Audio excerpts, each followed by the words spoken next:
बिस्मिल्लाहिर्रहमानिर्रहीम।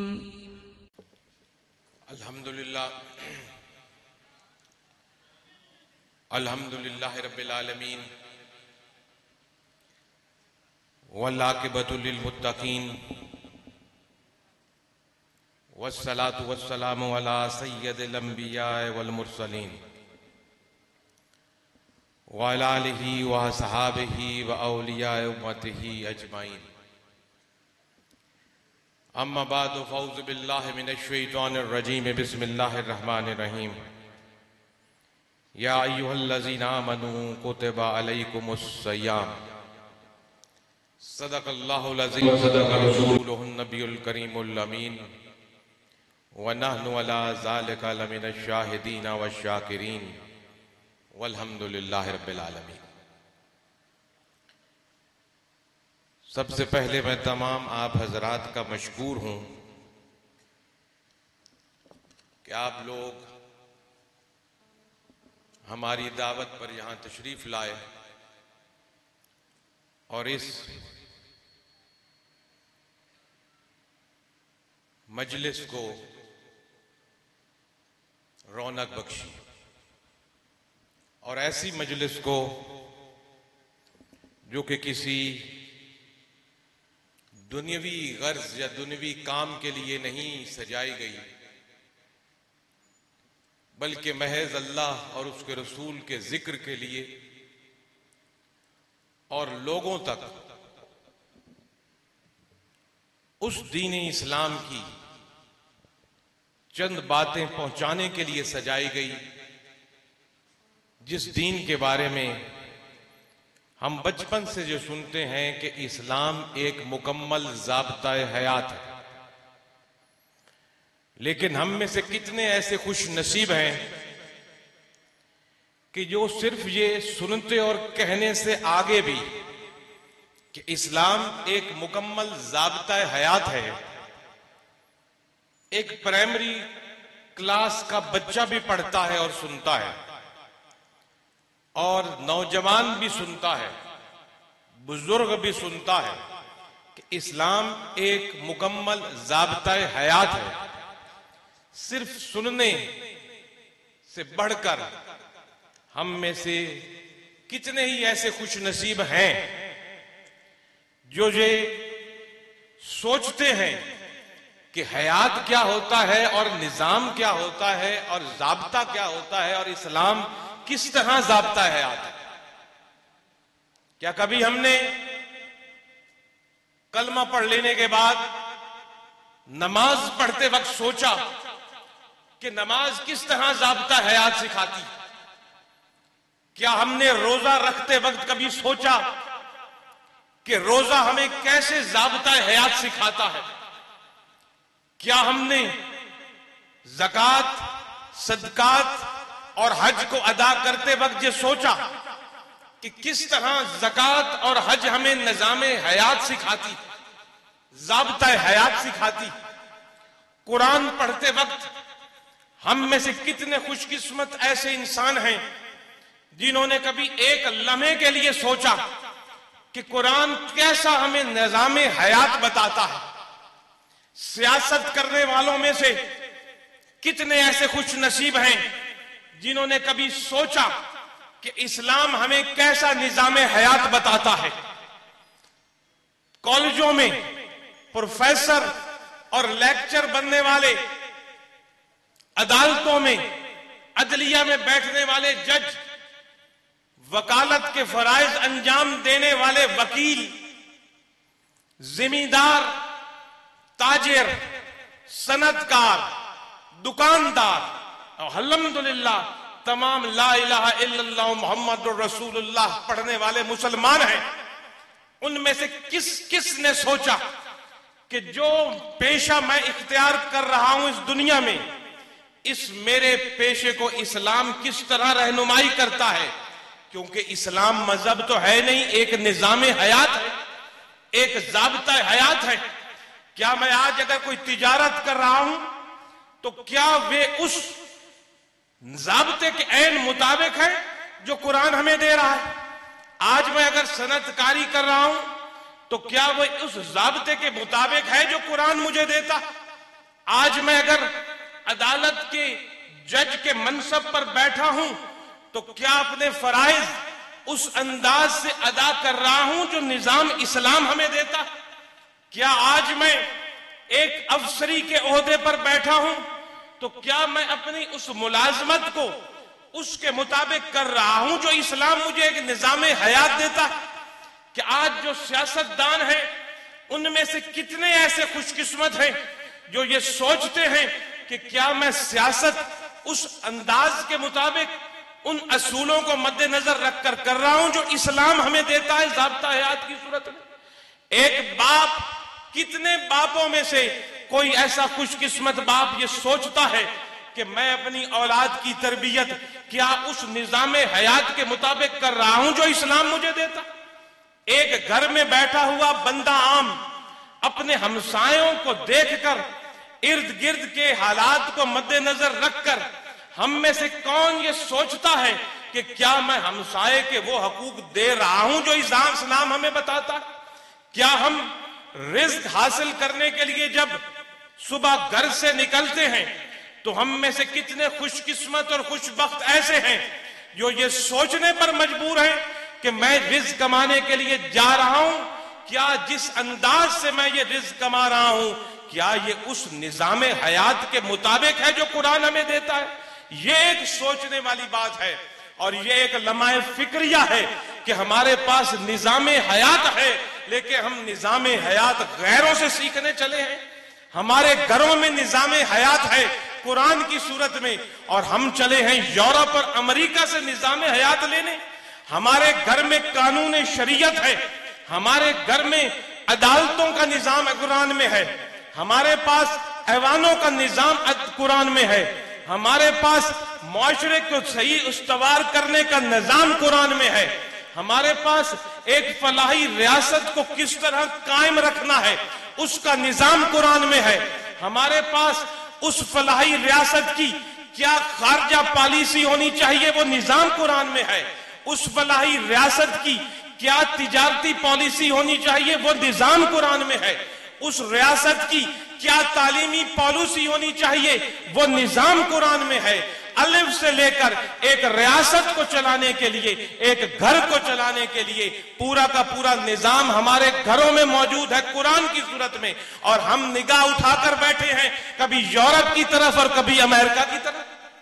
नाराए तकबीर, नाराए रिसालत, नाराए तहकीक, नाराए हैदरी, हिज़्बुर रहमान, हिज़्बुर रहमान, आस्ताना आलिया सैयद मोहम्मद अब्दुल्ला शाह कादरी। कुरान हकीम के अंदर अल्लाह वहदहु ला शरीक ने फरमाया फज़कुरूनी अज़कुरकुम वश्कुरूली वला तकफुरून। तुम दुनिया में मेरा जिक्र कायम करो, मैं अर्श पर बैठकर तुम्हें याद करूंगा, मेरी इताअत और फर्मा बरदारी करके मेरा शुक्र अदा करो और मेरी नाफरमानी करके मेरी नाशुक्री ना करो। ये कुरान पाक में सूरह अल बकरा में खुदावंद ताला ने इरशाद गिरामी फरमाया। आओ मेरे दोस्तों, फज़कुरूनी अज़कुरकुम, हम में से किसको उसको कायम है, कौन उस पर चल रहा है, वश्कुरूली वला तकफुरून पर कौन अमल कर रहा है। दावे बड़े बड़े हम करते हैं मुसलमान बनने के और इस अजीम मर्तबत नबी पाक सल्लल्लाहु अलैहि वसल्लम जैसी शख्सियत से मोहब्बत के और अमल हमारा कहां खड़ा हुआ है। खालिक़े कायनात फरमाता है जमीन पर बैठकर मेरा जिक्र करो, मैं अर्श पर तुम्हारा जिक्र करूंगा। जमीन पर बैठकर जिक्र करना महज 5 वक्त की नमाज पढ़ लेना ही नहीं है, यहां बैठकर रब का जिक्र है कि उसका निजाम इस जमीन पर राइज करना रब का जिक्र है। जो उसने निजाम हमें दिया, जो उसने दीन हमें दिया, जो दीन इस्लाम है। और अपने दिमागों को और दिलों को खोलकर मेरी गुजारिशात सुनिए, जो दीन आज हमारे पास है, जो निजाम हमारे पास है, ये वही निजाम और वही दीन है जो कि आदम अलैहिस्सलाम से जिसका आगाज हुआ। अल्लाह ने बनी नौ इंसान को इस दुनिया में भेजा तो साथ उसके ज़ाब्ता हयात का निजाम भी भेजा। मुझसे पहले जैसे एसी साहब खिताब फरमा रहे थे कि ज़ाब्ता वो कह रहे थे कोई दस्तूर, कोई तरीका, और निजाम कह रहे थे उसको चलने का तरीका। तो इस्लाम एक ज़ाब्ता हयात है। एक ज़ाब्ता हयात मतलब जिंदगी का दस्तूर। जिंदगी के दस्तूर के अंदर इनफरादी जिंदगी भी होती है और इज्तमाई जिंदगी भी होती है। जिंदगी के दस्तूर में एक बंदे की अपनी जाती जिंदगी भी होती है, उसके घर की जिंदगी भी होती है, और निजाम दस्तूर के अंदर रियासत का निजाम भी होता है। फज़कुरूनी अज़कुरकुम, अल्लाह का जिक्र करो, मुसल्ले पर खड़े होकर उसका जिक्र करो, अपने घर में उसका जिक्र करो, हकूकुल्लाह की सूरत में उसका जिक्र करो, और हकूकुल इबाद की सूरत में उसका जिक्र करो। और उस रियासत के अंदर जो अल्लाह रब्बुल इज्जत ने आपको अता की है, उस रियासत के अंदर रब का जिक्र यह है कि उस रियासत का निजाम, उस रियासत की सोच, उस रियासत के ऐवान, उस रियासत की अदालतें, उस रियासत की हुकूमतें, उस रियासत के तमाम ओहदेदार उस निजामे हयात के ताबे हों जो कुरान हमें देता है। ये फज़कुरूनी अज़कुरकुम है। और हमारी इस रियासत मुमलकत खुदादाद पाकिस्तान में फज़कुरूनी अज़कुरकुम अगर हम कर लें, यहां वो निजाम लाएं जो अल्लाह और उसके रसूल और कुरान हमें देता है, तो ये रियासत इतनी उरूज हासिल करेगी। इसलिए अरूज हासिल करेगी कि जब हम रियासत में बैठकर उस वहदहू ला शरीक का जिक्र करेंगे तो रब अर्श पर हमें याद रखेगा, और जिसको रब अर्श पर याद रखे उस कौम को कभी जवाल नहीं आ सकता।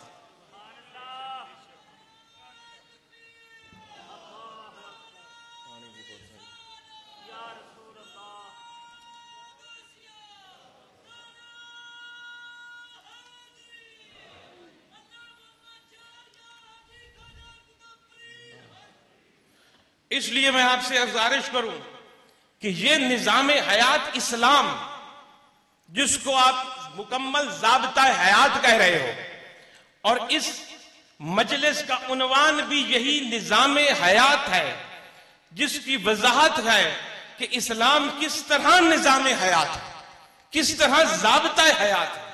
सिर्फ इबादतों का अगर इस्लाम मजमुआ होता तो ये सिर्फ मजहब होता। ये इबादतों का मजमुआ नहीं है। इबादतें इस ज़ाब्ता हयात का एक छोटा सा हिस्सा है। ये पूरा निजाम हयात इस्लाम हमें देता है। आदम अलैहिस्सलाम को रब्बुल इज्जत ने इस दुनिया में जल भेजा तो साथ ही निजाम हयात, ज़ाब्ता हयात भेज दिया, एक दीन भेज दिया। वो दीन जिसकी तालीमात आदम अलैहिस्सलाम से आगाज हुई, और जितने भी जदीद कदर 313 रसूल या 1,24,000 कमोबेश अंबिया इस दुनिया में जलवागर हुए, तमाम के तमाम इसी ज़ाब्ता हयात की तबलीग करते गए, इसी ज़ाब्ता हयात की इशाअत करते गए, इसी ज़ाब्ता हयात पर चलने के लिए लोगों को तलकीन करते रहे। सिर्फ इबादतें सिखाने के लिए नबी नहीं आए, सिर्फ नमाजें पढ़ाने के लिए नबी और रसूल नहीं आए, सिर्फ रोजे और ज़कात और सदकात और हज सिखाने के लिए नबी नहीं आए। वो एक ज़ाब्ता हयात लेकर आए, एक ज़ाब्ता हयात दुनिया को देने आए कि जिसने तुम्हें पैदा करके इस दुनिया में भेजा है उसका ये ज़ाब्ता हयात है।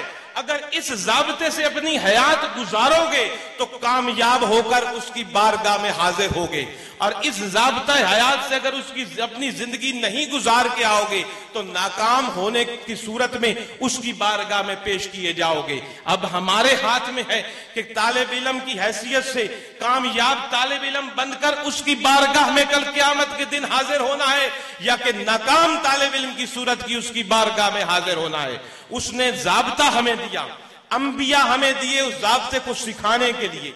ऐसे अंबिया जो कि सिर्फ जुबानी बात ना करते गए बल्कि अमली तौर पर उस ज़ाब्ते पर चल कर दिखाया, उसी ज़ाब्ते के मुताबिक सब कुछ करके दिखाया कि आओ देखो ये ज़ाब्ता है। और वो ज़ाब्ता हयात अल्लाह रब्बुल इज्जत ने मुकम्मल कर दिया आकर नबी पाक हजरत मोहम्मद मुस्तफ़ा सल्लल्लाहु अलैहि वसल्लम पर। और किस वक्त उसके मुकम्मल होने का ऐलान फरमाया? जब मक्का का दौर गुजर गया, जब मदीने के दौर के बाद एक इस्लामी फलाही रियासत कायम हो गई, मुसलमानों की एक मजहबी शख्स हैसियत, एक सियासी हैसियत, एक फौजी हैसियत जब पूरी दुनिया ने तस्लीम कर ली, तो अल्लाह पाक ने हुज्जतुल विदा पर जब आपके और मेरे नबी खुतबा इरशाद फरमा रहे थे, तो खालिक़े कायनात की तरफ से हुक्म नाजिल हुआ, अल यौम अकमलतु लकुम दीनकुम व अतममतु अलैकुम नेमती, कि आज मैंने वो दीन से मुराद ज़ाब्ता हयात। इस लफ्ज पर गौर कीजिए, मेरे गौर रखिए हमेशा, मैं दोबारा नहीं दोहराऊंगा। दीन से मुराद ज़ाब्ता हयात, जिसमें इबादात भी हैं, मामलात भी हैं, जिसमें सारी जिंदगी का आता है। खालिक़े कायनात ने हुज्जतुल मौके पर इरशाद फरमाया, आज के दिन मैंने अपना दीन मुकम्मल कर दिया और तुम्हारे लिए इस्लाम को दीन होना पसंद किया। किसको दीन होना पसंद किया? इस्लाम को। और इस्लाम क्या है? ज़ाब्ता हयात है। तो खालिक़े कायनात ने ऐलान फरमा दिया कि मैंने ये आज के दिन वो दीन जिसका आगाज आदम ने किया, वो दीन जिसका प्रचार नूह अलैहिस्सलाम ने किया, वो दीन जिसका प्रचार इब्राहिम और इस्माइल ने किया, वो दीन जिसका प्रचार हजरत मूसा अलैहिस्सलाम ने किया, वो दीन जिसका प्रचार, जिसको सिखाना हजरत ईसा अलैहिस्सलाम ने किया, वो दीन जिसको सिखाने के लिए मैंने अपने महबूब की नबूवत को भी और आपके बीच में भेजा, हजूर को भी, और जो दीन हजूर ने अपनी पूरी जिंदगी में सिखाया, आज मैंने वो दीन मुकम्मल कर दिया है। और वो दीन कौन सा दीन है? वो दीन है जिसका नाम है इस्लाम। वो ज़ाब्ता हयात कौन सा है? वो आईन कौन सा है? उसका नाम है इस्लाम। ये हुज्जतुल विदा के मौके पर तेरे और मेरे नबी पर ये आयत मुबारका नाजिल हुई, और हजूर ने इसको जब तिलावत किया तो सहाबा में से एक वो सहाबी था कि जब ने ये वो सुनी ये आयत तो उनकी आंखों से आंसू जारी हो गए। सहाबा ने तो कहे कि ये तो खुशी का मकाम है कि दीन मुकम्मल हो गया। तो अबू बकर सदीक ने फरमाया, जब दीन मुकम्मल हो गया तो अब आसार हैं कि दीन सिखाने वाला उस्ताद हमसे जल्दी पर्दा फरमा जाएगा। मैं उस उदासी, उस दूरी की वजह से रो रहा हूं। और मेरे दोस्तों और भाइयों, गौर करो और सोचो, निजाम हयात अल्लाह के नबी मोहम्मद मुस्तफा सल्लल्लाहु अलैहि वसल्लम ने हमें दिया। आपने क्या मक्का और मदीना में सिर्फ नमाजें सिखाई? मेरा आज जो हम इस्लाम को लेकर बैठ गए हैं, और नमाज कहां पढ़ी जाती है? हम में से कितने ऐसे खुशकिस्मत हैं जो 5 वक्त नमाज ही पढ़ रहे हैं? कितने ऐसे खुशकिस्मत हैं जो रोजे रख रहे हैं? हालांकि ये जितनी भी इबादत है, मैं आखिर में जाकर थोड़ा सा रोजे की तशरीह में इसका जिक्र करूंगा आपसे कि ये सारी की सारी इबादत कैसे निजाम हयात है। बज़ाहिर बातें नजर आती हैं, लेकिन हकीकत में ये भी निजाम हयात है। इन इबादत के अंदर भी हमें क्या रब बनाना चाहता है। रसूलुल्लाह सल्लल्लाहु अलैहि वसल्लम ने मक्का में अपनी नबवी जिंदगी के 13 साल गुजारे। हिजरत के बाद अपनी नबवी वहां जिंदगी के 10 साल गुजारे, और नबूवत के ऐलान से पहले आपने 40 साल मक्का और उसके गिर्दो नवाह के इलाकों में गुजारे। मैं पूछता हूं, हजूर ने इतनी 63 साल की जिंदगी में हम सबको एक निजाम हयात दिया, महज नमाजें, रोजे और हज्जे ज़कातें नहीं दी। निजाम हयात, जिंदगी गुजारने का निजाम दिया। हजूर ने हमारे सामने इबादत भी करी, इबादत भी करके दिखाई।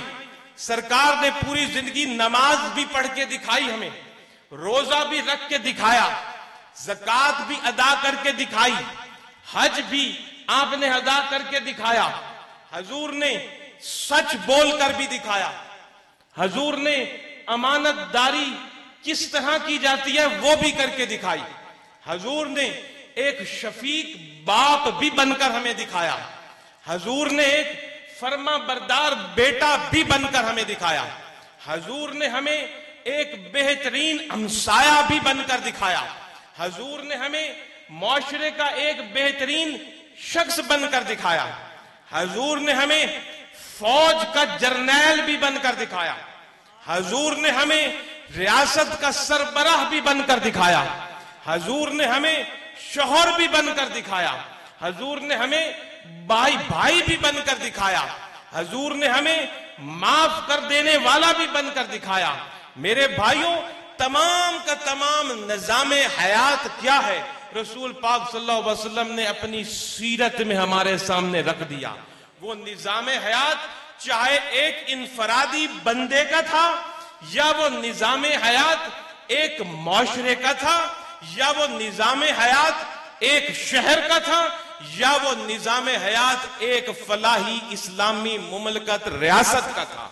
हजूर ने सारा का सारा हमारे सामने रख दिया कि आओ, ये है वो दीन जिसका प्रचार आदम से शुरू हुआ, ये है वो दीन जिसके इख्तिताम आज मुझ पर हो रहा है। और हजूर ने अपने हुज्जतुल विदा के मौके पर खिताब करते हुए इरशाद फरमाया कि लोगों, आज तमाम गलत किस्म की रसूमात, तमाम बुराइयों की बातें आज मेरे कदमों के नीचे हैं। ये तेरे और मेरे नबी ने इरशाद, मेरे कदमों के नीचे हैं, मेरे बाद इनको मत निकालना, इन दीन को मत छोड़ना। मैंने हर मेहनत करके तुम तक अल्लाह का दीन तुम तक पहुंचाया।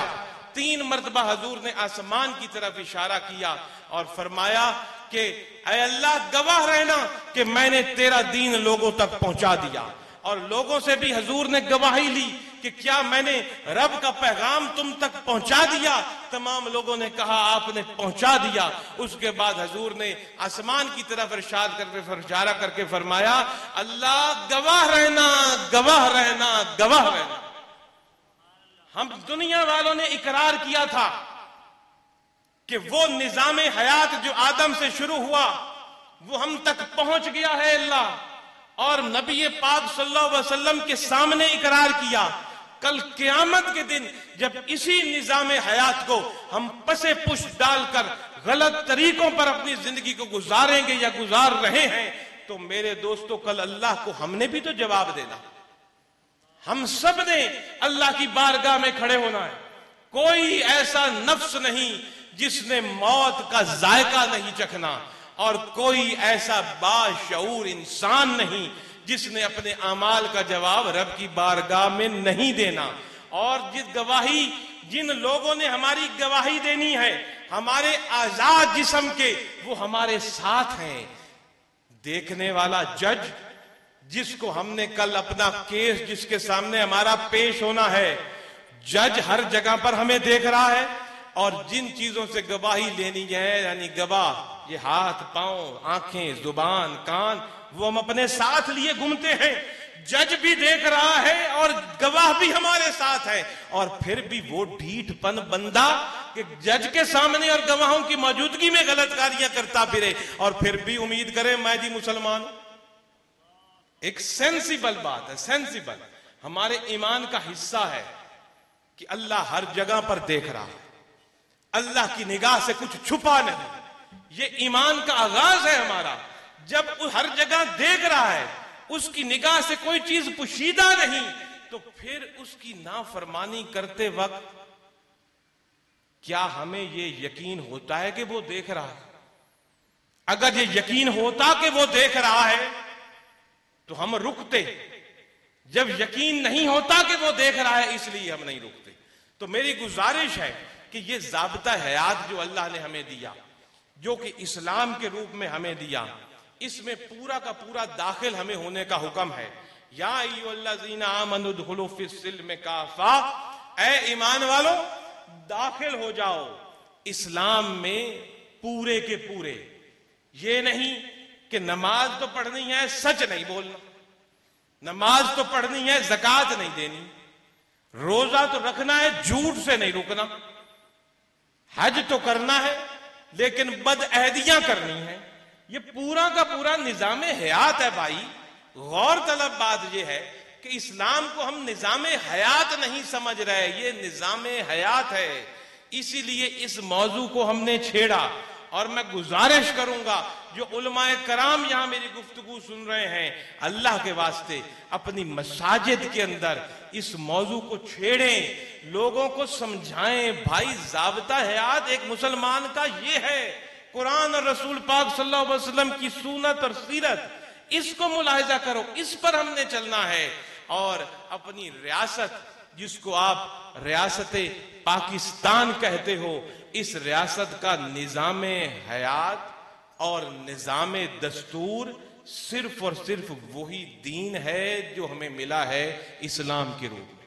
नाराए तकबीर, नाराए रिसालत, नाराए तहकीक, नाराए हैदरी, हिज़्बुर रहमान, हिज़्बुर रहमान, फैजान हुजूर नाज़े जहां, फैजान हुजूर नाज़े जहां, आस्ताना आलिया सैयद मोहम्मद अब्दुल्ला शाह कादरी।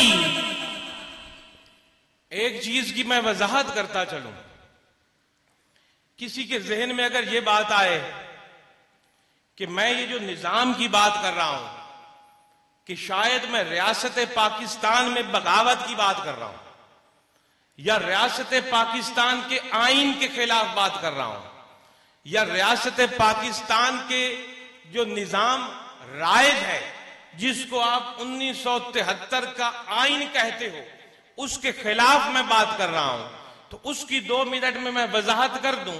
मैं ना आईने पाकिस्तान के खिलाफ बात कर रहा हूं, ना रियासत पाकिस्तान में किसी बगावत की बात कर रहा हूं और किसी और निजाम को ना लाने की बात कर रहा हूं। मैं बिल्कुल पाकिस्तान के 1973 के आइन की बात कर रहा हूं।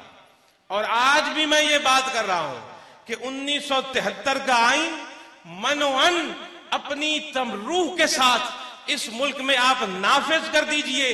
वो ऐन कुरान और हदीस है, वो ऐन मोहम्मद करीम का दिया हुआ निजामे हयात है। अगर उसको इस रियासत पाकिस्तान में इंप्लीमेंट कर दिया जाए, बात की जाती है ये जी बागी है आइन का, इस पर मुकदमा चलाया जाए बगावत का। मैं पूछता हूं, ये वही बात है जैसे कि अपने मनपसंद बात जो इस्लाम में आए वो कर लो और जो मनपसंद बात इस्लाम की पसंद ना हो वो ना करो। ज़कात देने को दिल नहीं कर रहा तो ना दो, नमाज पढ़ लो भाई। सच बोलने को दिल नहीं करता तो ना बोलो भाई, रोजा रख लो। ये वो अंदाज है। हालांकि पूरा का पूरा में इस्लाम में जाने की कोशिश, हुक्म दिया जा रहा है।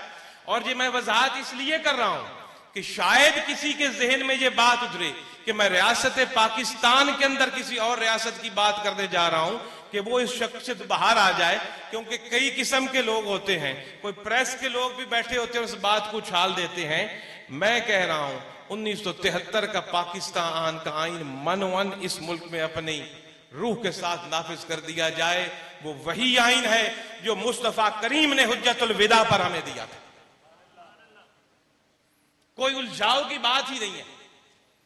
आइन की अगली शिकों पर बगावत लगती है और आइन की पहली शिक से रूगर्दानी करने पर कोई बगावत नहीं लगती। और आइन की पहली शिक क्या है?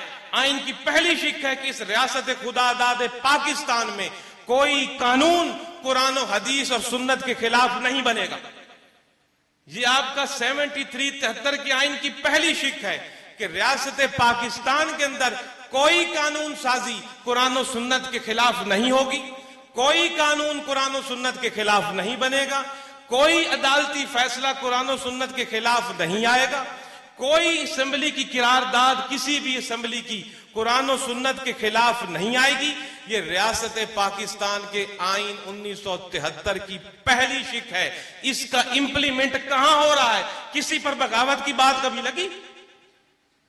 आवे का आवा बिगड़ा पड़ा। मैं उसकी तफसील में नहीं जाना चाहता, क्योंकि मैं ये थोड़ी सी बात इसलिए कर दी, कोई ये ना समझे कि मैं सियासी बात कर रहा हूं। मैं कोई सियासी बात नहीं कर रहा, मैं कुरान और हदीस की बात कर रहा हूं। मैं कोई सियासी बात नहीं कर रहा, किसी सियासी जमात को तनकीद का निशाना नहीं बता रहा, किसी सियासी शख्सियत पर तनकीद नहीं कर रहा, किसी सियासी जमात की हिमायत नहीं कर रहा, किसी सियासी शख्सियत की हिमायत नहीं कर रहा। सिर्फ वो कानून बता रहा हूं जो मदीने वाले ने हमें दिया।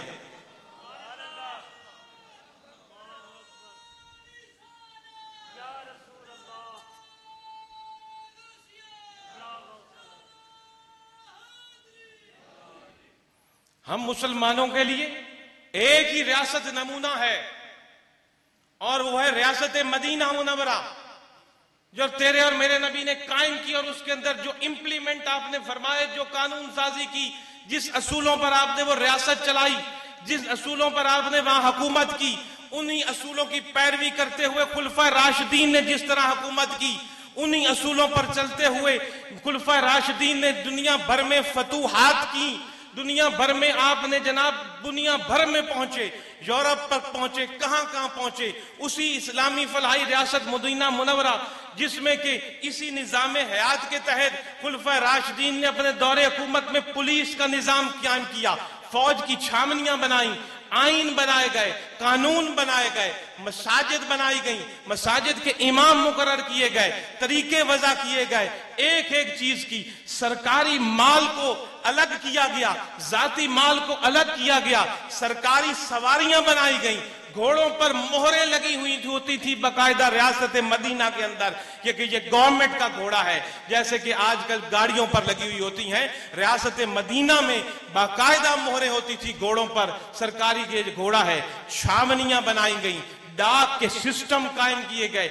ऐसी जमहूरियत, ऐसी डेमोक्रेसी रियासत मदीना ने करके दिखाई। आज से 1500 साल पहले के ऐसी डेमोक्रेसी आज दुनिया के किसी मुल्क में नहीं है। ऐसी जमहूरियत, आज जमहूरियत के अलंबरदार, आज डेमोक्रेसी की बातें करने वाले, आओ मुझे दिखाओ जमहूरियत अगर इस्लाम से बढ़कर किसी दूसरे मजहब में है तो मुझे दिखाओ।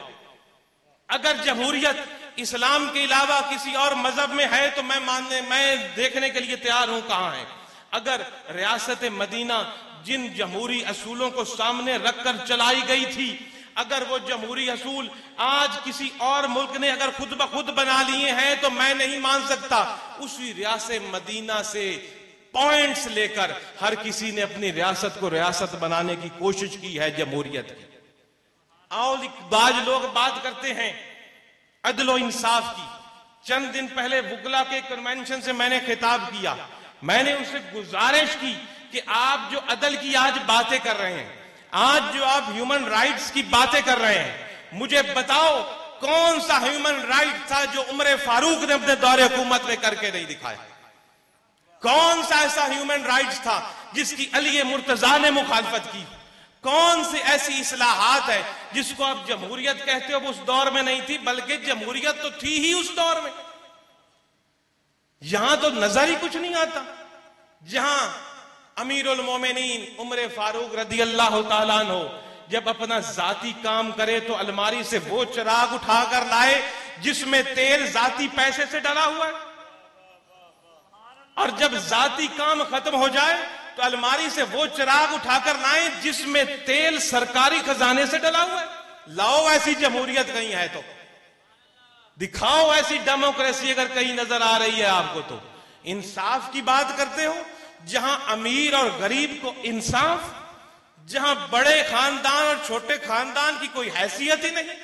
महज इन्न अक्रमकुम इंदल्लाह अतकाकुम का एक ही मेयार कि जो मुत्तकी है अफजल है और आला है, जो गुनाहगार है और रब का मुत्तकी और तकवा रखने वाला नहीं है वो टके की इज्जत वाला नहीं है। दिखाओ कौन सी जहां डेमोक्रेसी नजर आ रही है। अब बातें हम करते हैं, महज सिर्फ और सिर्फ एक ही निजाम हयात हमें चाहिए और वो इस्लाम है, और सिर्फ एक निजाम हयात इस्लाम है और वो है 73 का आइन, जो कि जिस जब बना सिर्फ उसको सियासी लोगों ने नहीं बनाया।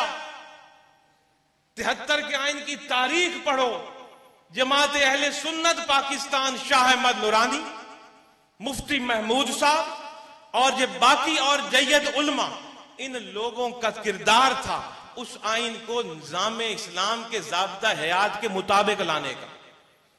खत्म नबूवत भी जिसमें थी, जिसमें तमाम चीजें थी, एक तरीका वज़ा करके दिया, उस निजाम को नाफिज कर दिया गया। लेकिन आगे फिर मफाद परस्त लोग होते हैं कि किसी चीज पर अमल करना है, किसी पर नहीं करना, और बात हटकी फिर करनी ये जी आइन के मुताबिक। आइन के भाई आइन पर चलते हो तो आइन तो इस्लाम है और तो वही नहीं। एक मुसलमान का आइन तो इस्लाम है और निजाम हयात है। तो किसी के जहन में अगर ये बात आ रही है कि मैं जनाब कोई रियासत पाकिस्तान के आइन के खिलाफ बात कर रहा हूं, तो मैं बात नहीं कर रहा। मैं सिर्फ इस्लाम एक मुकम्मल ज़ाब्ता हयात के ताबे आते हुए आपसे ये गुजारिशात कर रहा हूं कि एक मुसलमान का जाती ज़ाब्ता भी इस्लाम है, और जिस मुल्क के 99% मुसलमान हो उस रियासत का कानून भी इस्लाम है, उस रियासत की डेमोक्रेसी भी इस्लाम है, उस रियासत का ओढ़ना बिछाना भी इस्लाम है, और वो कुरान है जो अल्लाह उसके रसूल ने हमें अता फरमा दिया है। लाओ ऐसी जमहूरियत, मैंने अगले दिन भी बात की, लाओ ऐसी जमहूरियत जहां के सरबराह हुकूमत को रोक दिया जाए कि आप खिताब नहीं कर सकते, पहले बताओ ये कपड़ों के पैसे कहां से लिए। है कोई जमहूरियत ऐसी? बड़े बड़े दावेदार डेमोक्रेसी के ये बता सकते हैं कि उनके जिस्म पर जो वास्कट है, उनके हाथ में जो घड़ी है, उनके जिस्म पर जो ज़ेब-ए-तन किया हुआ लिबास है, उन्होंने जो जूता पहना हुआ है, वो जिस घर में रह रहे हैं, उनका जो स्टैंडर्ड वे ऑफ लाइफ जो है, इसके लिए रकम कहां से आई? कोई पूछ सकता है? कोई पूछे तो कहा जाता है ये पूछने वाले गलत है। ये रीत उमर फारूक के वक्त की है।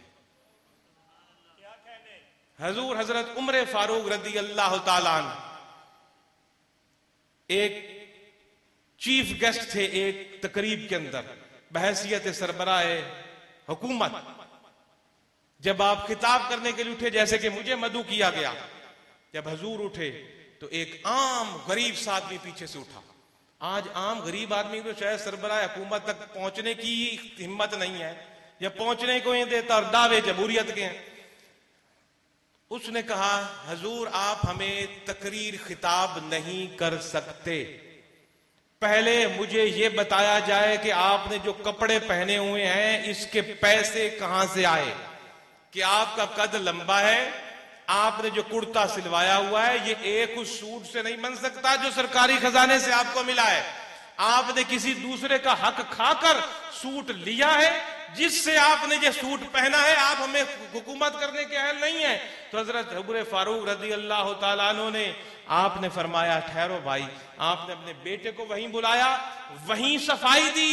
अपने ये तो सफाई देते वक्त हमें पीड़ पड़ती है भाई, को पूछ रहे सफाई दो भाई। तो जब अपने बेटे को बुलाया और कहा बेटा बताओ, आपके बेटे ने कहा मैंने अपना सूट अब्बा जान को अता कर दिया कि आपका कद लंबा है, मेरा सूट और अपना मिलाकर अपना सूट बना लें। जब आपने ये वजाहत सुनी, वो जो एक बद्दू पीछे बैठा था उसने कहा ठीक है जी, अब आप खिताब करें, आप अमीरुल मोमिनीन हैं। नाराए तकबीर, नाराए रिसालत, नाराए तहकीक, नाराए हैदरी, हिज़्बुर रहमान, हिज़्बुर रहमान, आस्ताना आलिया सैयद मोहम्मद अब्दुल्ला शाह कादरी। तो मेरे मोहतरम बुजुर्गों, दोस्तों, भाइयों, मैं किसी रियासत के खिलाफ रियासत की बात नहीं कर रहा, आईने पाकिस्तान के तहत ही बात कर रहा हूं, क्योंकि मैं इसी मुल्क का शहरी हूं। ये पाकिस्तान ही हमारी आन और शान है, और पाकिस्तान से ही हमारी इज्जत है। क्योंकि इसलिए कि ये नबी पाक सल्लल्लाहु अलैहि वसल्लम का इनाम है जो 27 रमजान अल मुबारक को हमें मिला, और ये क़यामत तक कायम और दायम रहेगा, और इस मुल्क का मुस्तकबिल इंशाअल्लाह बहुत अच्छा होगा, क्योंकि ये बुजुर्गों के तुफैल हमें मिला, नबी पाक की अता है। खालिक़े कायनात ने कुरान में फरमाया, वमा खलक़तुल जिन्ना वल इंसा इल्ला लियअबुदून, कि ये तमाम मैंने तुम्हें ज़ाब्ता हयात दिया है और मैंने तुम्हें सिर्फ अपनी इबादत के लिए पैदा किया। इल्ला लियअबुदून, खालिक़े कायनात ने फरमाया मैंने तुम्हें सिर्फ अपनी इबादत के लिए पैदा किया है। अब ये इबादत किस चीज का नाम? ये इबादत हम में से बाज कम इल्म लोग ये समझते हैं कि हाथ में शायद तस्बीह फेरने का नाम इबादत, या महज मुसल्ले पर चढ़कर कोई चंद सजदे कर लेने का नाम ही इबादत, या काबे का जाके तवाफ कर लेने का नाम ही इबादत है, या नात खानी कर लेना और सुन लेना ही शायद महज इबादत है, या कुरान की बैठकर कोई मंजिल सुबह करना शायद ये महज इबादत है। ये इबादत का एक हिस्सा है। इल्ला लियाबुदून, खालिक ने जिस इबादत के लिए मैं पैदा किया, ये उस इबादत का एक छोटा सा हिस्सा है, एक साइड पे रखा हुआ। असल इबादत क्या है? इल्ला लियाबुदून का मतलब यह है कि मैंने तुम्हें अपनी इबादत के लिए किया। हर वो काम जो अल्लाह और उसके रसूल की इताअत और फरमाबरदारी में किया जाए वो इबादत है। हर वो काम जो अल्लाह और रसूल की इताअत और फरमाबरदारी में किया जाए वो इबादत। निकाह करना अल्लाह और उसके रसूल की इताअत में इबादत। सियासत करना अल्लाह के रसूल की इताअत में जैसी उन्होंने की इबादत। अफसरी करना अल्लाह के रसूल की इताअत में इबादत। दुकान पर बैठकर दुकानदारी इस अंदाज में करना जो कुरान हमें सिखाता है, इबादत। सुबह घर से हलाल रोजी कमाने के लिए निकलना, इबादत। फसल में चाहे हल चलाए बंदा या तगारियां उठाए, नियत रोजी हलाल की अपनी औलाद के पेट में डालना, इबादत। हर वो काम जो अल्लाह और उसके रसूल की इताअत और फरमाबरदारी में किया जाए वो है इबादत। और अल्लाह ने हमें इल्ला लियाबुदून सिर्फ अपनी इबादत और बंदगी के लिए ही पैदा किया है। और वो इबादत और बंदगी जिसके लिए आप और मैं पैदा हुए हैं वो करनी कैसे है वो बताता है वो निजाम हयात जिसको आप कहते हो कुरान। वो निजाम हयात जो रसूलुल्लाह की सुन्नत से ज़ाहिर है, वो निजाम हयात जो आपके और मेरे घरों में कुरान के मजमूए की सूरत में मौजूद है, वो इबादत किस तरह करनी है हमें सिखाती है। और उन्हीं इबादतों में से मैं अपनी बात की इख्तिताम की तरफ जाता हूं। एक अजीमुल मर्तबत अजीम इबादत जिसको कि आप रोजा कहते हो और जो चंद दिन के बाद रमजान के महीने में जिसका आगाज होने वाला है,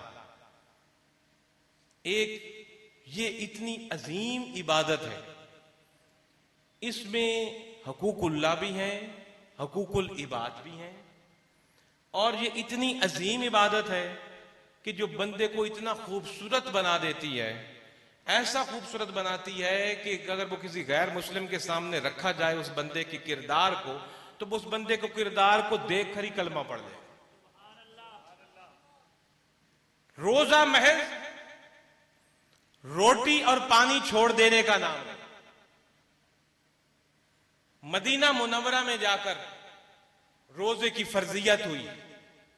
दौरे मक्का में जैसे और बेशुमार इबादत की तरह रोजा भी मौजूद नहीं था।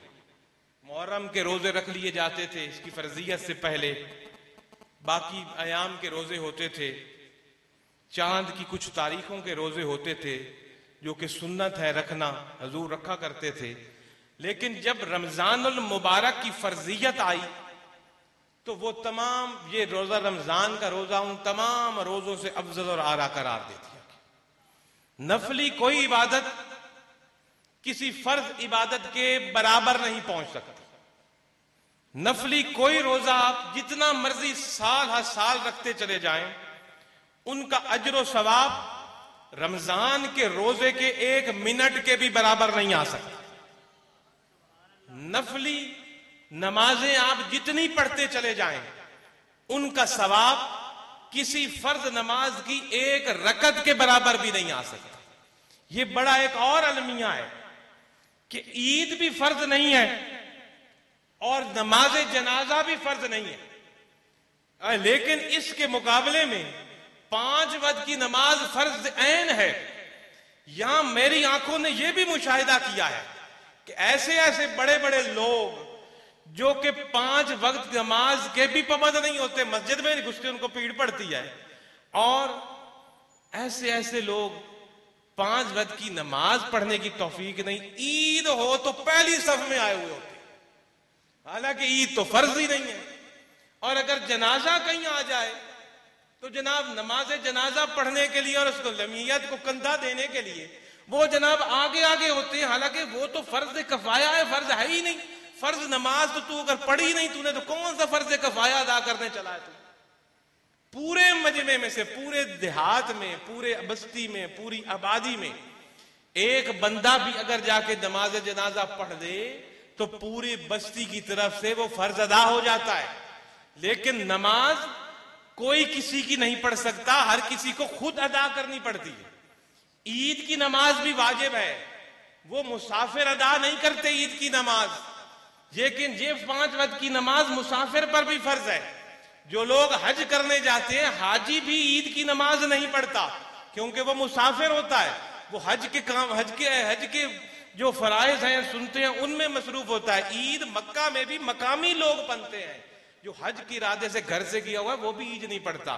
तो मैं तो देखा है, आपका भी शायद मुशाहिदा हो, अगर नहीं है तो कभी मुशाहिदा करें, कभी मुशाहिदा करें, शायद आपकी इस्लाह हो जाए कि जो बंदा 5 वक्त की नमाज नहीं पढ़ता, भाई जनाजे में आगे आगे होता है और ईद में पहली सफ पे होता है, इसलिए कि वो लोगों को दिखाना चाहता हो। शायद वो जनाजा पढ़ना उसको कोई फायदा दे दे, शायद वो ईद पढ़नी उसको कोई फायदा दे दे, दुनवी फायदा मिल जाए, इसलिए वो कर रहा हो ना, हालांकि वो फर्ज है। तो इसी तरह से जो रमजान के रोजे हैं वो भी फर्ज हैं। और ये रोजों की फर्जियत जब हुई तो उसके बाद रसूलुल्लाह सल्लल्लाहु अलैहि वसल्लम ने रोजा रख के दिखाया और रोजे के अहकामात बताए। और कुरान पाक ने भी जो रोजे की फर्जियत दी है ना, वो अल्फाज पे है, या अय्युहल्लज़ीना आमनू कुतिबा अलैकुमुस्सियाम, कि ऐ वो लोगों जो ईमान लाए। इंतहाई सादा अल्फाज में मैं कुरान की इन अल्फाज की थोड़ी सी अपने मुख्तसर से इल्म के जरिए वजाहत करूंगा कि हमें पता चल जाए कि रोजा क्या है और ये इस निज़ामे हयात का हिस्सा है जिसको हम इस्लाम कहते हैं। पूरा इस्लाम नहीं है रोजा, जैसे नमाज भी निज़ामे हयात का हिस्सा है, ज़ाब्ता हयात का हिस्सा है, रोजा भी ज़ाब्ता हयात का हिस्सा है, ज़कात और सदकात भी ज़ाब्ता हयात का हिस्सा है। ये रोजा एक हिस्सा है ज़ाब्ता हयात में जो अल्लाह और उसके रसूल ने हमें दी। या अय्युहल्लज़ीना आमनू कुतिबा अलैकुमुस्सियाम, ये फरमाया कि ऐ ईमान वालों तुम पर फर्ज किए गए हैं सयाम। फिर आगे फरमाया कमा कुतिबा अलल्लज़ीना मिन क़ब्लिकुम, कि ये ना कहीं समझना कि ये कोई नई चीज है जो तुम पर फर्ज कर दी गई है। ये सयाम जो है ये तुमसे पिछली उम्मतों के लोगों पर भी फर्ज किया गया था। हाँ, उसकी नौयत में कुछ फर्क था, जिस नौयत पर हमें फर्जियत दी मिली, लेकिन फर्ज पिछली उम्मतों में भी था। और फिर इस आयत के आखिरी और तीसरे हिस्से में 2 लफ्ज फरमाए, लअल्लकुम तत्तकून, कि ये रोजा ये सयाम मैंने इसलिए फर्ज किया है, लअल्लकुम तत्तकून, ताकि तुम्हारे अंदर तकवा पैदा हो जाए। तो इन 2 चीजों पर मैं आपसे 5-7 मिनट में बात करूंगा आपसे कि सयाम क्या है और तकवा इससे कैसे पैदा होता है और रोजा हमें क्या देता है। फरमाया गया श्याम, श्याम है जमा सौम की, सौम बन गया एक रोजा। अब इस सौम को अगर हम अरबी जुबान में इसका माना जाकर ढूंढें, डिक्शनरीज के अंदर, लुगत के अंदर, या बड़े बड़े उलमाए कराम की लिखी हुई तफसीरों के अंदर अगर हम इसका माना ढूंढें इस लफ्ज का, श्याम सौम का, तो इसका माना है रुक जाना। क्या है ईमान वालों, तुम पर रुकना फर्ज किया गया है। क्या माना बना रोजे का कि ऐ ईमान वालों तुम पर रुकना फर्ज किया गया है। किस चीज से रुकना फर्ज किया गया है? जिस चीज की तरफ तुम्हें तुम्हारा नफ्स बुलाए,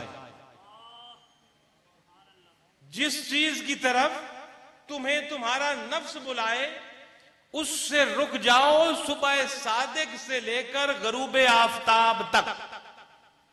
यह है रोजे का आम माना मफहूम जो कुरान हमें बताता है। अब रुकना, किस चीज से रुकना? जिस चीज की तरफ तुम्हें नफ्स बुलाता है। अब ये नफ्स क्या चीज है? हजूर से जब पूछा गया कि क़यामत जन्नत बहुत दूर है, तो नबी पाक सल्लल्लाहु अलैहि वसल्लम ने सहाबा से इरशाद फरमाया, लोगों जन्नत 2 कदम पर है, जन्नत महज 2 कदम पर है। और उसके बाद आपने इरशाद फरमाया, 1 कदम उठाओ और अपने नफ्स पर रख दो, दूसरा कदम जन्नत में होगा। उसी नफ्स पर कदम रखने के लिए रोजा फर्ज किया गया कि रुक जाओ हर उस चीज से जिसकी तरफ तुम्हें नफ्स बुलाता है। अब नफ्स किस चीज की तरफ बुलाता है? हमें अल्लाह ने इरशाद फरमाया कि दाखिल हो जाओ पूरे के पूरे इस्लाम में, दाखिल हो जाओ पूरे के पूरे इस्लाम में। अब इस रोजे में भी तो पूरा का पूरा ही दाखिल होना है ना, आधा तो दाखिल हो गए तो रोजे से कुछ नहीं मिलेगा। अब जब हमने नफ्स से रुकना है सुबह सादिक से लेकर गरूब आफताब तक, तो हां नफ्स पानी भी मांगता है, उससे भी हमने रुकना है। नफ्स रोटी भी मांगता है, खाना मांगता है, उससे भी हमने रुकना है। क्या अब नफ्स सिर्फ रोटी और पानी मांगता है? अगर रोजे का यही मफहूम ले लिया जाए कि सुबह सादिक से लेके गरूब आफताब तक रुक जाओ भाई, तो रुकना तो हर उस चीज से है जिसकी तरफ नफ्स रोकता है। तो फिर रोटी और पानी छोड़ देना महज ये तो रोजा ना हुआ ना। रोजा तो कोई इससे बढ़कर अगली चीज है जिस पर पूरा के पूरे नफ्स पर हमने कदम रखना है। एक ये बात, और दूसरी बात एक सेंसिबल बात है कि जिन चीजों को अल्लाह वहदा ला शरीक ने आपके लिए हमेशा हमेशा हराम किया है, क्या वो दौरान रोजा हलाल हो सकती? रोटी और पानी तो हलाल है ना भाई, सिर्फ सुबह सादिक से लेकर गरूब आफताब तक आपके लिए हराम कर दी गई, उसके बाद हलाल है। लेकिन वो चीजें जो कि पूरी जिंदगी आपके ऊपर हराम है, क्या वो रोजे के दौरान रोटी और पानी रोकने के बाद वो हलाल हो गई? क्या झूठ हलाल हो गया रोजे के दौरान? क्या धोखाबाजी हलाल हो गई? क्या निगाहों की बेगैरती हलाल हो गई? क्या दूसरे से लड़ाई झगड़ा हलाल हो गया? क्या दूसरे का हक खाना हलाल हो गया? क्या दूसरे की बिद्दत करना, बदगुमानियां इख्तियार करना, पीठ के पीछे बुराइयां करना, गालियां देना और बकना और दूसरों के हक खाना, क्या ये अब जायज हो गया है रोजे के अंदर? वो तो नफ्स पर हमने पांव रखना है, और नफ्स पर पांव रखना है। हर वो चीज जो तुम्हें कशिश महसूस करे उससे रुकना है। मियां और बीवी के जो ताल्लुक होता है वो भी कशिश है, उससे भी रुकना है रोजे के दौरान। खाने और पीने की कशिश है, उससे रुकना है रोजे के दौरान। हराम कारी की तरफ कशिश है, उससे रुकना है। दूसरों का हक खाने की तरफ कशिश है, उससे रुकना है। गिबत करने की तरफ कशिश है, उससे रुकना है। बदगुमानी की तरफ कशिश है, उससे रुकना है। झूठ बोलने की तरफ कशिश है, उससे रुकना है। तो सयाम का माना रोक लो अपने आप को हर उस चीज से जिसकी तरफ तुझे नफ्स बुलाता है, और तुम पर रोजा इसलिए फर्ज किया गया है लअल्लकुम तत्तकून, ताकि तुम मुत्तकी और परहेजगार बन जाओ। जो बंदा यकम रमजान को, और वैसा ही है जैसा कि 30 रमजान को वैसा ही हो, उसने कौन सा रोजा रखा? एक सवाल है मेरा। यकम रमजान को जिस शख्स का किरदार झूठ से भरा हुआ था, बदअहदियों से भरा हुआ था, अमानतों की खयानत से भरा हुआ था, दूसरों की इज्जतें उछालने से भरा हुआ था, अगर 30 रमजान ईद के दिन भी वो वैसा का वैसा ही है, तो वो ईद किसकी मना रहा है? ईद तो वो तब मनाए ना कि जैसा यकम रमजान को था 30 रमजान को वैसा ना हो। ईद तो वो तब मनाए ना कि जैसी वो बुराइयां उसके अंदर यकम रमजान को थी, यकम शवाल को ना हो। वो साफ सुथरा एक महीना गुजार कर आया हो। और ये एक महीने की मश्क इसलिए रखी गई, कोई सोच सकता है भी एक दिन का रोजा कर लेता अल्लाह, 2 दिन का।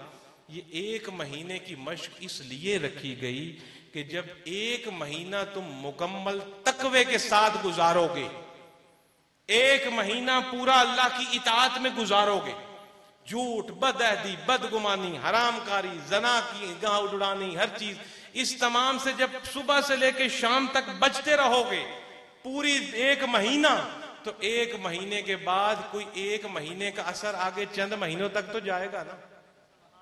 कभी आपने नोट किया कि जब ईद के बाद चंद दिन बंदे को रोटी खाते वक्त झाका आता है दिन को, वो एक आदत पड़ी होती है ना, रोटी नहीं खानी है, पानी नहीं पिया पूरे दिन, तो एक रूटीन बनी होती है। ईद के बाद भी चंद दिन बंदे को अजीब सा लगता है, उसकी रूटीन चेंज होती है। इसी तरह से अगर वो पूरा एक महीना अपने इताअत खुदाबंदी में गुजारा होगा, शरीयत को मद्देनजर रखकर, तो शवाल के महीने में जब आप बुराइयां शुरू करोगे तो चंद महीने लग जाएंगे वापस बुराइयों पे आते आते। इसलिए ये मश्क 1 महीने की है कि उस धक्के में अगले चंद महीने गुजर जाएं तो फिर रमजान आ जाए तो फिर मश्क करवाई जाए, ताकि लअल्लकुम तत्तकून, कि तुम तकवे को पहुंच जाओ। रसूलुल्लाह ने फरमाया सल्लल्लाहु अलैहि वसल्लम ने, जिसने झूठ बोलना और झूठी बातों पर अमल नहीं छोड़ा, उसका खाना और पीना छोड़ देना अल्लाह के लिए कोई माना नहीं रखता, कोई अहमियत नहीं रखती। ये झूठ एक ऐसी लानत है। आखिरी हदीस पेश करके मैं आपसे इजाजत चाहूंगा। झूठ एक ऐसी लानत है कि जो हम में ऐसे रच बस गई है कि हमें एहसास ही नहीं कि ये झूठ है। एक फर्द वाहिद से लेकर पूरी की पूरी कौम की अक्सरियत हम झूठ में इस तरह जनाब गर्क हो चुके हैं कि हम झूठ को गलत समझ ही नहीं रहे। आप चले जाओ ना यूरोप और अमेरिका की तरफ, जिन कौमों को हम जनाब आइडियल बनाते हैं, उन कौमों में झूठ कोई नहीं है। जो वो आपसे अहद करेंगे उस पर पूरा उतरते हैं, जो आपसे वादा करते हैं पूरा उतरते हैं। यहां तक कि वो 1-1 मिनट का टाइम जो है उस जो आपने दिया हो उस पर वो पहुंचेगा। आगे गोरा अगर आपको 5 बजे का टाइम देगा ना तो 5 बजे होगा। हम किसी को 5 बजे का टाइम देते हैं तो 4 घंटे लेट पहुंचना अपनी इज्जत समझते हैं। शादियों पे कार्डों पे लिखा होता है ये इतने बजे पहुंचना है। जो कोई बड़ा चौधरी होता है वो उतना ही लेट जाता है, अभी शो बनती है लेट जाना।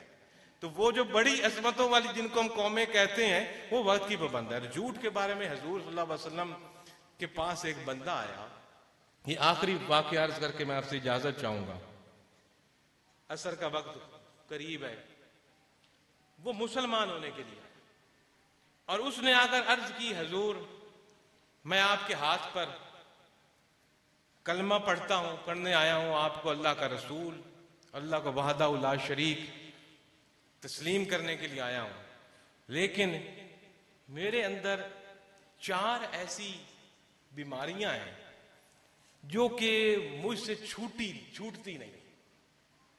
एक तो उसमें मैं शराब का आदी, दूसरा शराब के साथ साथ मुझे जना की भी बुरी आदत है, और तीसरा मुझे चोरी करने की भी आदत है, और चौथा मुझे झूठ बोलने की भी आदत है।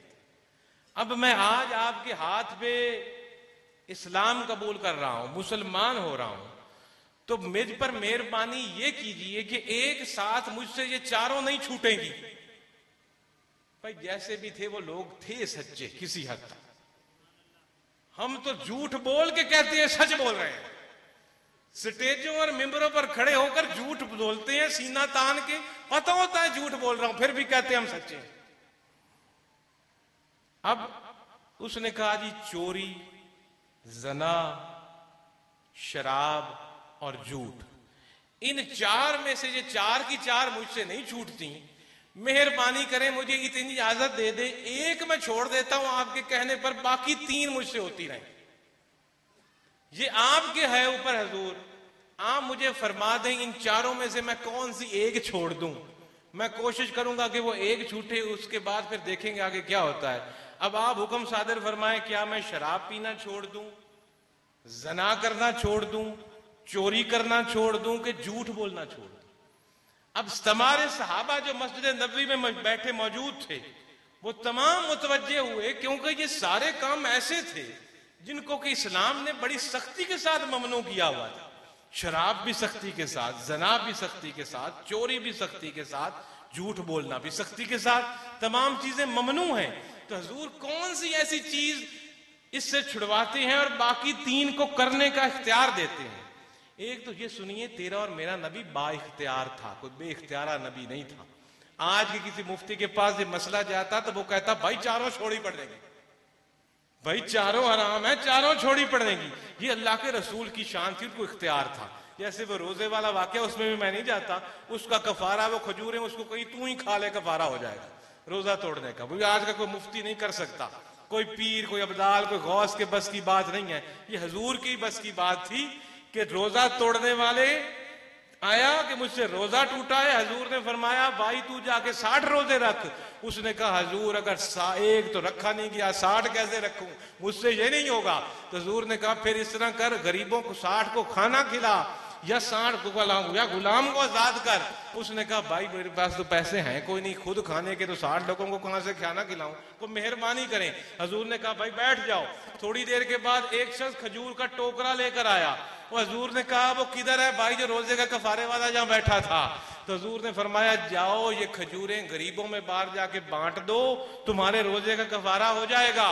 उसने कहा हजूर मुझसे बड़ा गरीब कोई नजर आए तो उसको बांटू ना जाके, मेरे तो बच्चे कई कई दिन से भूखे बैठे हैं। तो हजूर ने फरमाया जा खुद खा और अपने बच्चों का खिला, तेरे रोजे का कफारा हो जाएगा। ये शान मुस्तफा ही थी, किसी और की बस की बात नहीं थी। कोई कहे कि मुस्तफा शरीयत के महतायत है, शरीयत वही बनी जो हजूर ने किया। जो हजूर करते गए, जो हजूर फरमाते गए, वो शरीयत बनती गई, वो निजाम हयात बनता गया।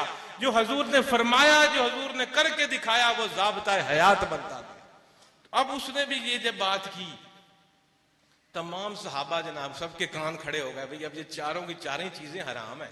अब इसने अजीब सवाल कर दिया है कि कहता है जी 3 जो है वो मेरे लिए जायज कर दें कि मैं वो करूं, एक से सिर्फ मुझे रोकने का हुक्म दे दें। हजूर ने फरमाया अच्छा फिर तुम्हें ये नहीं चारों को चारी छूटती तो पर इस तरह करो तुम कि ये जो दीन की तरफ लोगों को ना डंडे से नहीं बुलाया जाता, बड़े प्यार से लाया जाता है। हजूर ने फरमाया भाई इस तरह कर, तुम इस तरह करो, झूठ छोड़ दो बोलना। अब आप ये देख रहे हैं कि झूठ क्या चीज है जिसको हम गलत नहीं समझ रहे। हजूर ने फरमाया झूठ बोलना छोड़ दे। तो उसने कहा हजूर सिर्फ झूठ छोड़ दूं, ठीक है शराब भी पीऊं, जना भी करूं, चोरी भी करूं। हजूर ने कहा ठीक है जाओ छुट्टी है, लेकिन झूठ नहीं बोलना, ये मुझसे वादा करके जाओ। शराब भी पियो, जना भी कर लो, चोरी भी करो, लेकिन ये वादा मुझसे करके जाओ कि तुमने झूठ नहीं बोलना। उसने कहा तो मौज लग गई जनाब, ये तो बात ही बड़ी आसान है जी, मैं झूठ नहीं बोलूंगा। हजूर चला गया। अब था तो वो रियायतें लेने आया, लेकिन मुरीद पक्का था भाई, मुरीद पक्का था। अल्लाह करे अल्लाह हमें भी पक्का मुरीद बनाए। मुरीद अपने पीर का पक्का था कि झूठ तेरे सामने अब नहीं बोलूंगा, कि झूठ तेरे सामने नहीं बोलूंगा। गया जनाब घर, शराब की तरफ हाथ बढ़ाया, बोतल की तरफ, या जिस चीज में भी उस वक्त होता था, प्याले में या जिस चीज में, 1400 साल पहले समझाने के लिए बोतल अर्ज कर रहा हूं आपको कि शराब की तरफ जब हाथ बढ़ाया कि भाई ये तो हजूर ने छूट दी है, भाई शराब पियो तो इसकी तो छूट है। जब हाथ बढ़ाया और पीने लगा तो ख्याल आया कि जो ऊपर से शर्त लगी हुई है झूठ नहीं बोलना, तो अगर कल को किसी ने पूछ लिया कि शराब पी है कि नहीं, तो झूठ से ना बोलने का तो मैं वादा करके आ गया। या पीर ने पूछ लिया भाई शराब पी थी कि नहीं, तो सच बोला तो फंसता हूं, झूठ बोला तो फंसता हूं। भाई पीर ने झूठ बोलने से रोका है, शराब पीछे रख दी। अब हजूर ने शराब पीने से नहीं रोका था, झूठ बोलने से रोका था। अब था वो मुरीद पक्का, हम जैसा नहीं था। मैं अपने समायत अपने आप को बीच में ला रहा हूं कि झूठ नहीं बोलना पीर के आगे, शराब पीछे रख दीजिए। ये तो भाई बुरी बात है, कल जाऊंगा हजूर ने पूछा भाई क्या किसी ने भी पूछ लिया शराब तो नहीं पी, तो झूठ तो ममनू है, वैसे रख देते हैं पीछे, नहीं पीते। अगले दिन जनाब पहुंचा उस औरत के पास जो बाजारी किस्म की औरत थी। उस औरत ने उससे सवाल किया, उसको जना की आदत थी उस बंदे को। उस औरत ने सवाल किया, पूछा वो सुना है तू किसी पीर का मुरीद होके आया है, किसी पीर का मुरीद होके आया है सुना है, और मुसलमान हो गया है सुना, तो कलमा पढ़ लिया है सुना। उसने सोचा भाई अब ये फिर मुसीबत फंस गई। भाई जना से तो सरकार ने नहीं रोका, लेकिन झूठ से रोका है। अब मैंने अगर इसको बता दिया मैं मुसलमान होकर आ गया हूं तो इसने मुझसे दूर चले जाना है, और अगर झूठ बोलूं कि नहीं होकर आया तो वो तो झूठ हो गया, वादा करके आया हूं पीर से। उसने कहा भाई सच्ची बात है मैं मुसलमान होकर आया हूं। तो उसने कहा फिर मेरे पास क्यों आया, जाओ यहां से। उस औरत को भी पता था कि मुसलमान ये काम नहीं करते, इसलिए उसने कहा चाहे वो दूसरी आदत भी छूट गई। फिर अगले ही दिन शाम को जनाब माल चोरी करने का मौका हुआ। वो चोरी कर सकता था आराम से। जब उसने नियत की और हाथ बढ़ाया, फिर सोचा हजूर ने तो चोरी से तो नहीं रोका, पर झूठ बोलने से रोका है। अब जब किसी ने पूछा भाई तुमने चोरी की है, तो जैसे आपके होंगे वो जनाब न्याय दे दो, या कोई गवाह होता है ना हमारे देहाती माहौल के अंदर, वहां अल्लाह ठोक के कई बंदे झूठ बोल देते हैं जी अल्लाह ने पकड़ लेना। अब था वो हमसे शायद बेहतर ही था, झूठ से जो बच रहा था। उसने कहा भाई चोरी तो करने से नहीं रोका, कल को कोई न्याय श्या की बात आ पड़ी तो वहां तो झूठ नहीं बोला जाना, कि झूठ ना बोलने का वादा किया है तो छोड़ो चोरी नहीं करते। अब आप खुद एक गौर फरमाओ, एक झूठ उसको छोड़ने के लिए हजूर ने कहा, झूठ छोड़ने की वजह से शराब भी गई, जना भी गया, चोरी भी गई। ये झूठ वो लानत है जो बंदे को भी बर्बाद कर देती है, कौमों को भी बर्बाद कर देती है, माशरे को भी बर्बाद कर देती है। और ये रमजान का महीना सामने है, जो जिस भी फील्ड से ताल्लुक रखता है, मैं उससे गुजारिश करूंगा कि रमजान को ऐसे गुजारो जैसे कि रसूलुल्लाह सल्लल्लाहु अलैहि वसल्लम ने फरमाया है कि रमजान को गुजारो। हमारा ये दुख और अलमिया है, अगर आपको इत्तफाक हो गैर मुल्क में जाने का, तो बाहर मुल्कों के अंदर जब क्रिसमस आती है तो बाजारों में कीमतें इंतहाई चीजों की कम कर दी जाती हैं। जो यहाँ लोग बैठे हैं जो कि कभी बाहर जाते हैं, उनको इस बात का अंदाजा होगा। अगर आप दिसंबर में यूके में चले जाएं या यूरोप में कहीं चले जाएं जहाँ के क्रिश्चियन अक्सरियत में है, तो हर चीज पर सेल लगी हुई होती है। 100 पाउंड की चीज 10 पाउंड में मिल रही होती है, 20 में, क्योंकि क्रिसमस की खुशी में।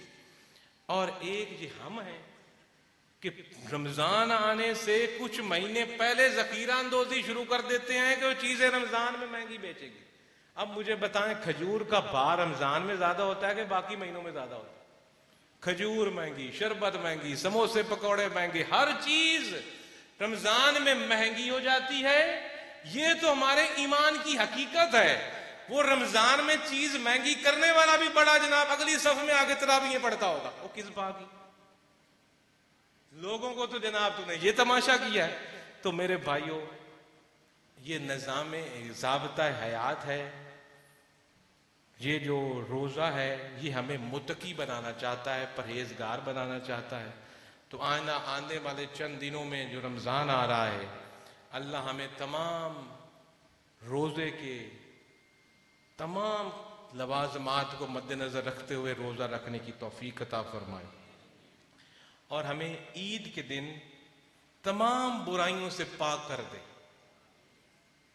रोजा बीमार पर नहीं है, लेकिन बीमारी के बाद उसको रखना पड़ेगा।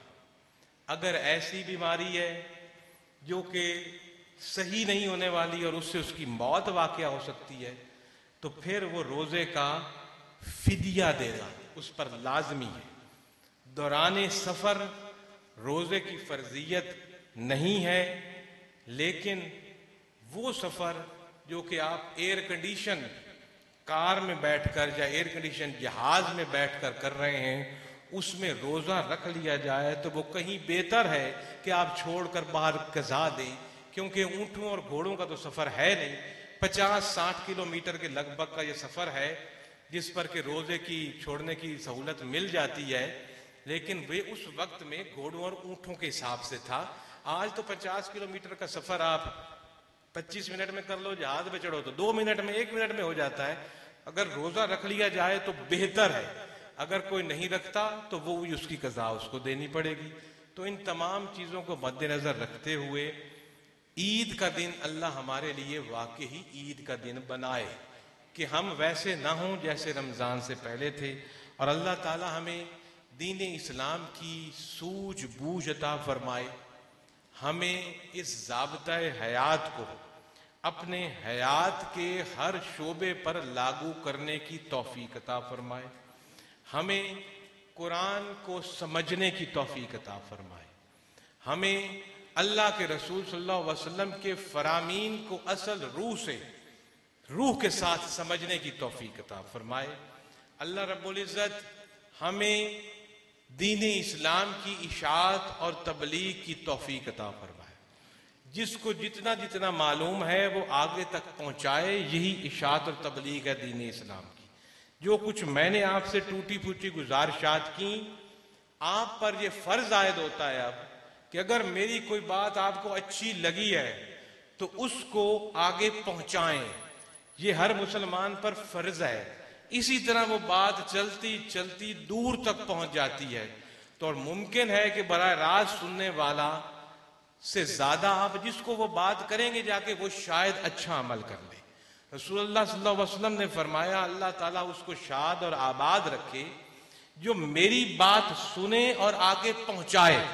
ये हजूर का फरमान आलीशान है कि जो अल्लाह उसको शाद और आबाद रखे जो मेरी बात सुने और आगे पहुंचाए। और मैंने अपने पूरे के पूरे खिताब के अंदर कोई अपनी बात आपके सामने नहीं की।